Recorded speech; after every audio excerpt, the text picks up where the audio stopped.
16న జరిగే మంత్రివర్గ సమావేశంలో బాక్సైట్ తవ్వకాల అంశంపై చర్చిస్తామన్నారు మంత్రి గంటా శ్రీనివాసరావు. ఈ జీవోపై ప్రతిపక్షాలు అనవసర రాద్ధాంతం చేస్తున్నాయన్నారు. అసలు జీవో గత ప్రభుత్వ హయాంలో వచ్చిందన్నారు. ఆ పార్టీయే ఇప్పుడు అక్కడికి వెళ్లి ఆందోళన చేస్తుందన్నారు మంత్రి. ఈ నెల 18న జిల్లా అభివృద్ధిపై ఉన్నతాధికారులతో సమీక్ష సమావేశం ఉంటుందని తెలిపారు.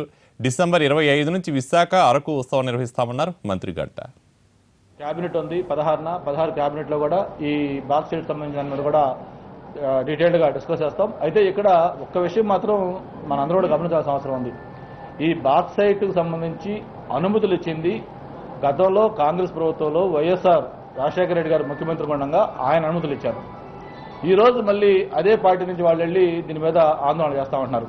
ఇప్పుడు కూడా ప్రభుత్వం నుంచి స్పష్టంగా ఎక్కడా కూడా మైనింగ్ మేము చేస్తాం లేకపోతే మేము ఖచ్చితంగా ముందుకెళ్తామని ఇంతవరకు ఎక్కడా గవర్నమెంట్ డిసిషన్ చెప్పలేదు.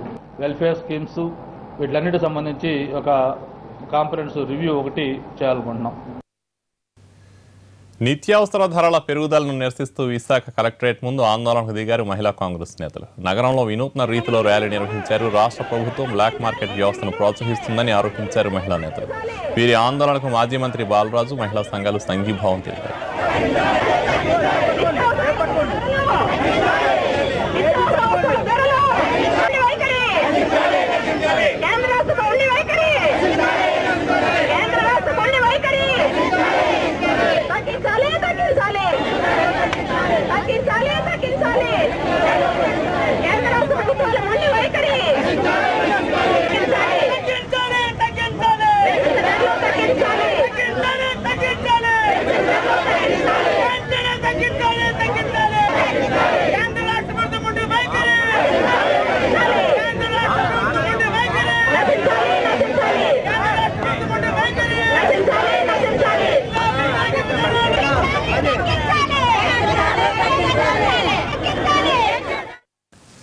విశాఖ జిల్లాలోని బాక్సైట్ను తవ్వే ప్రయత్నం చేస్తే చూస్తూ ఊరుకోమని హెచ్చరిస్తున్నారు గిరిజన ప్రాంత ఎమ్మెల్యేలు. విశాఖ నగరంలోని ఆంధ్ర యూనివర్సిటీ మెయిన్ గేట్ దగ్గర ఆదివాసీ విద్యార్థుల ఆమరణ నిరాహార దీక్ష 4వ రోజు చేరుకుంది.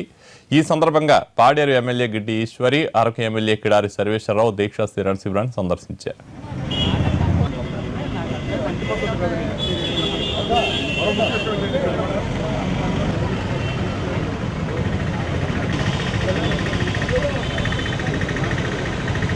ఇంతటితో ఆగదు.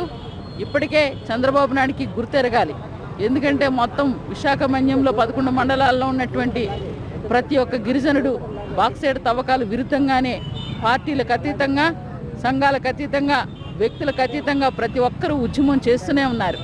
మరి అటువంటి ఉద్యమాన్ని కనీసం ఎక్కడా కూడా మీరు గుర్తెరగకుండా ఈ 97 జీవోని నిష్పక్షపాతంగా ఏకపక్షంగా మీరు విడుదల చేశారని అంటే గిరిజనులంటే మీకు ఎంత ప్రేమ ఇప్పుడు అర్థమవుతా ఉంది.